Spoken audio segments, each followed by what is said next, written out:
میبینید که هیچکی تو پیست نیست و تنها دارم میرم قله دیزی، هیچ کس نیست.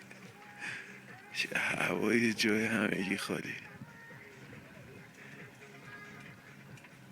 آفتاب در اومد. واو چه آفتابیه، چه حرارتی داره. این آفتابش تازه داره یخمو یه ذره آب میکنه. سوزه. خوشبختانه باد نیست بچه ها، باد نیست. پیست رو ببین